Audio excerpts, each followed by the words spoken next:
Olá, aqui é a professora Adriana falando. Hoje vamos falar sobre subespaços vetoriais. Em aulas passadas, nós falamos de espaços vetoriais. Para verificar se um conjunto V, não vazio, era um espaço vetorial, nós tínhamos que verificar 10 axiomas, os axiomas da multiplicação e da soma. Quando nós pegamos um subconjunto W contido em V, esse subconjunto W já herda 6 axiomas e deixa de herdar 4 axiomas. Os axiomas que ele deixa de herdar são os axiomas do elemento nulo, ou do vetor nulo, do vetor oposto, ou elemento oposto, o axioma do fechamento em relação à soma e o axioma do fechamento em relação à multiplicação por escalar. Então, nós vamos agora verificar a definição do que é um subespaço. Então, nós vamos para a definição do que é um subespaço. Então, um subconjunto W de um espaço vetorial V é denominado subespaço de V se W for um espaço vetorial por si só, com as operações de adição e multiplicação por escalar definidas em V. A seguir, nós temos um teorema que tem duas condições. Se essas duas condições elas são verificadas, os 4 axiomas que o subconjunto W contido em V não herdam, eles passam a herdar. Eles passam a ter. Então, para verificar se um subconjunto W ele é um subespaço de um espaço vetorial V, não basta atender o teorema seguinte. Então, o teorema seguinte fala assim: se W for um subconjunto não vazio de um espaço vetorial V. Então, W é um subespaço de V, se só se, ou seja, vale a ida e vale a volta. Então, satisfeitas essas condições, é subespaço. Para ser subespaço, tem que satisfazer as condições. Então, se só se, as condições seguintes forem válidas. U e V forem vetores em W, então U mais V está em W, ou seja, ele é fechado em relação à soma. Se A for um escalar qualquer e um vetor de W, então A vezes U está em W, ou seja, ele é fechado em relação à multiplicação por escalar. Então, pessoal, é o seguinte, esse teorema, ele também nos garante que o elemento neutro ele está no subespaço. Por quê? Porque quando A for zero, zero que multiplica um vetor U, me dá o vetor nulo. Então, todo subespaço vetorial ele contém o vetor nulo. E quando A for menos 1, nessa condição B, se A é menos 1 vezes 1 vai me dar o vetor oposto. E A é o axioma do fechamento em relação à soma, e B é o axioma do fechamento em relação à multiplicação por escalar. Então, os 4 axiomas que não eram herdados, com esse teorema, são herdados. Então, para verificar se W é um subespaço de V, basta verificar estas duas condições. Observação. O teorema acima garante que ao operarmos em W, soma e multiplicação por escalar, não obteremos um vetor fora de W. A segunda observação é que qualquer subespaço W de V precisa necessariamente conter o vetor nulo, por causa da condição 2, quando A for zero, que a gente acabou de falar. E a terceira informação é que todo espaço vetorial admite pelo menos 2 subespaços, que são conhecidos como subespaços triviais, que é o conjunto formado somente pelo vetor nulo, que é o espaço nulo, e o próprio espaço vetorial, porque todo conjunto é subconjunto de si mesmo. Então, vamos ao primeiro exemplo. O subespaço zero, ou nulo. O subespaço nulo, ele contém apenas o vetor nulo.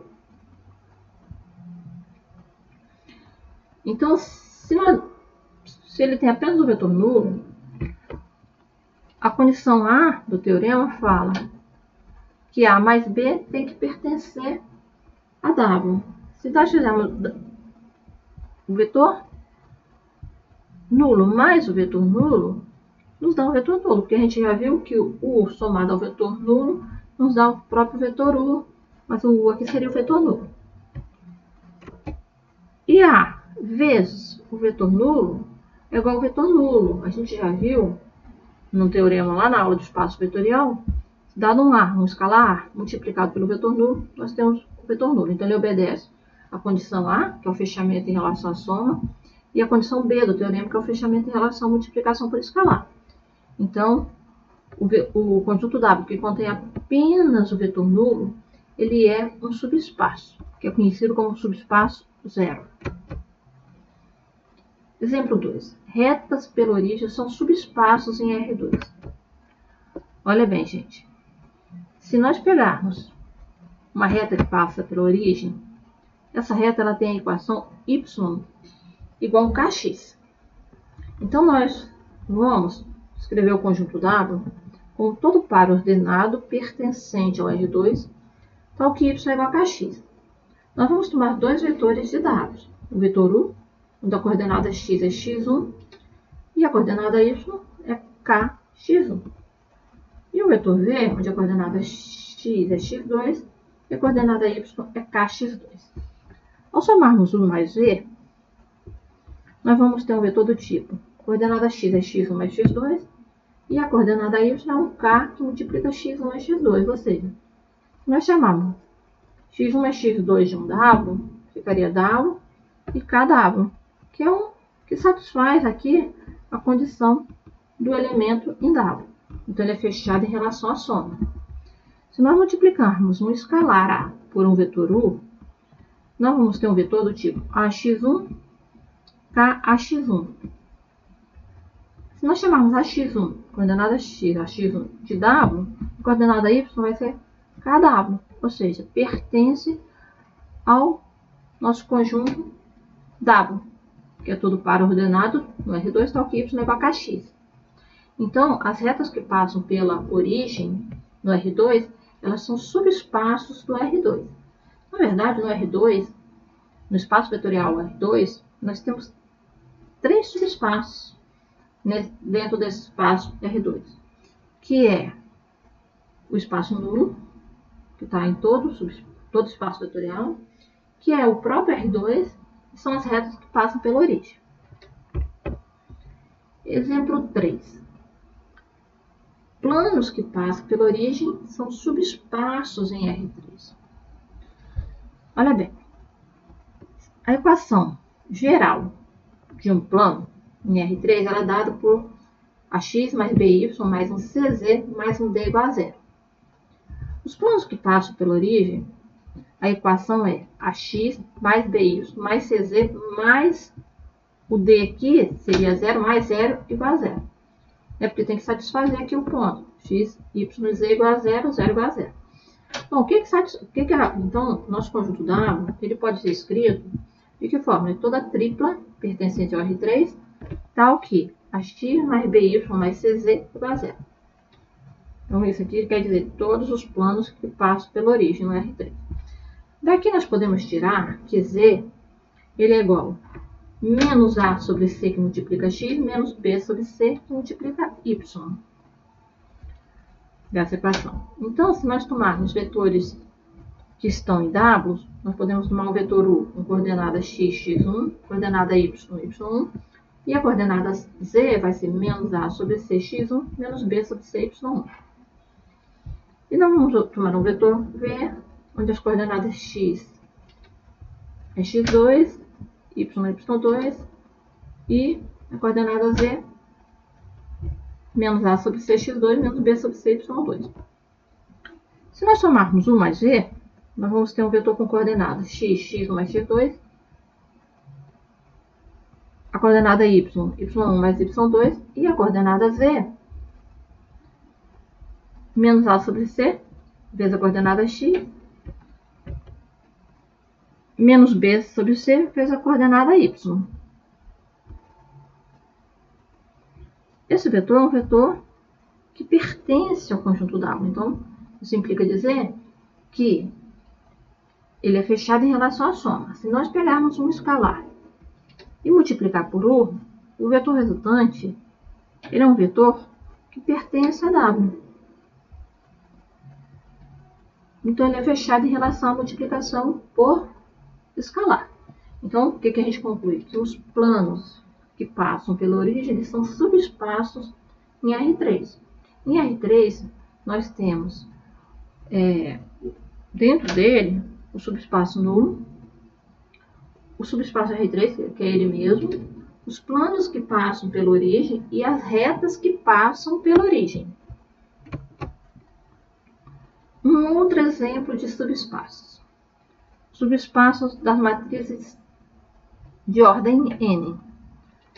Então, aqui nós pegamos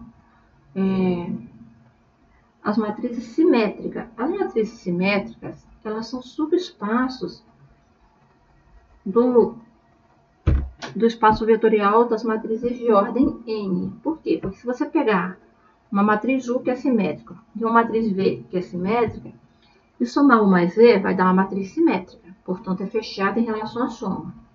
Se você pegar um escalar K e multiplicar por uma matriz simétrica, vai dar uma matriz simétrica, portanto é fechada em relação à multiplicação por escalar.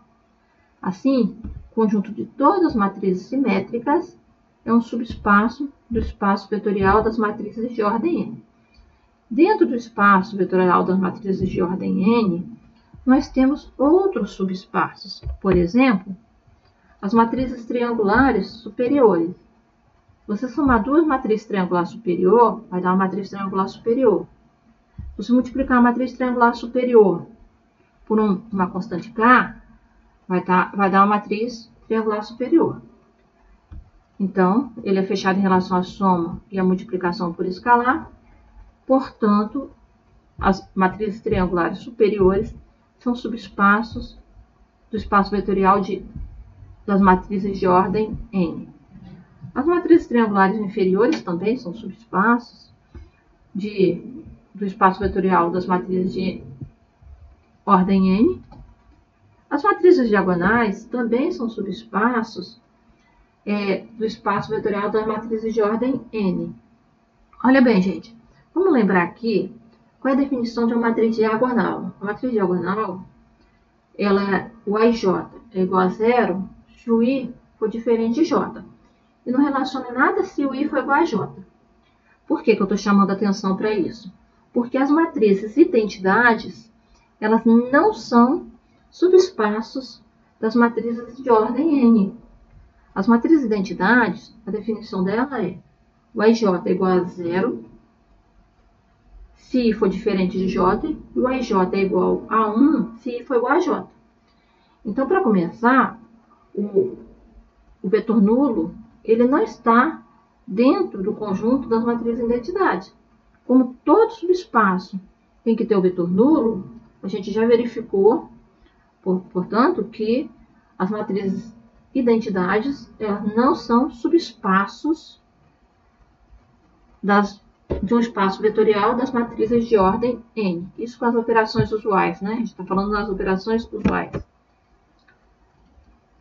Outro exemplo de um subconjunto das matrizes de ordem N que não é um subespaço são as matrizes inversíveis. Vamos pegar aqui duas matrizes que são inversíveis. Como nós vimos, para que uma matriz seja inversível, basta verificar que o determinante dessa matriz é diferente de zero.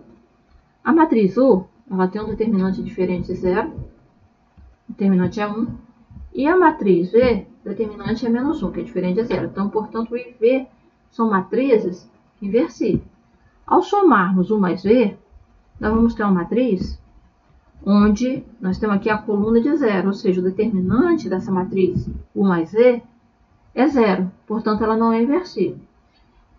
Daí, então, a gente conclui que o subconjunto das matrizes inversíveis, né, não são subespaço do espaço vetorial das matrizes de ordem N. Vamos a outro exemplo. O subespaço de todos os polinômios.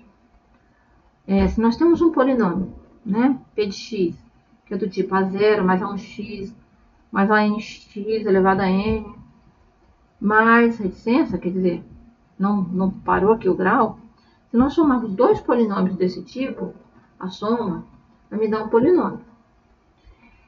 E se nós multiplicarmos uma constante K por esse polinômio, vai me dar um polinômio. Então, o subespaço das matrizes, o subespaço de todos os polinômios é um subespaço do espaço vetorial das matrizes. Opa, gente, desculpa. Tô lá com a cabeça lá na matriz. O subespaço de todos os polinômios, ele é um subespaço das funções contínuas no intervalo de menos infinito até infinito. Esse subespaço de todos os polinômios, ele é denotado por P subscrito infinito.